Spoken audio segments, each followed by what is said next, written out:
খাবারের কথা বলবো যেটা ফল একটা, কিন্তু অনেকেই ডেঙ্গু হয় না, তো ডেঙ্গুর সময় ভীষণ শরীর উইক হয়ে পড়ে, প্লেটলেট কাউন্ট কমে যায়, তো সেখানে এই ফলকে খেতে বলা হয়।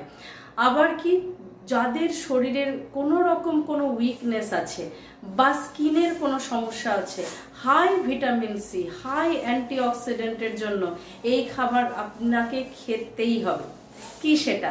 কিউই। কিউই এমন একটা ফল যে ফলটা একটু টক, সেই কারণে খালি পেটে অ্যাভয়েড করা বেটার হবে আপনার ক্ষেত্রে। বিশেষত যারা গ্যাস অম্বলের প্রবলেমে বহুদিন ধরে ভুগছেন, তাহলে কখন খাবেন? খাওয়ার একটা কোনো মিল, মানে ধরুন ব্রেকফাস্ট খেলেন, ব্রেকফাস্টের 1.5 ঘন্টা কি 2 ঘন্টা পর যখন আপনি ফল খাচ্ছেন, সেই সময় আপনি ফলের মধ্যে কিউইকে অ্যাড করুন। অবশ্যই করুন, অ্যাটলিস্ট হাফ, পুরোপুরি না খেলেও অ্যাড করুন।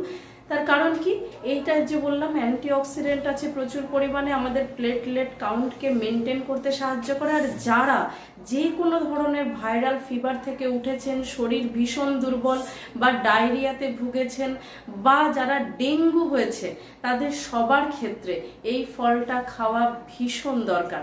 ভালো থাকুন, সুস্থ থাকুন, আর শেয়ার করুন এই ভিডিওটা। তার কারণ কিউই ফলটা অনেকেই আমরা জানিই না।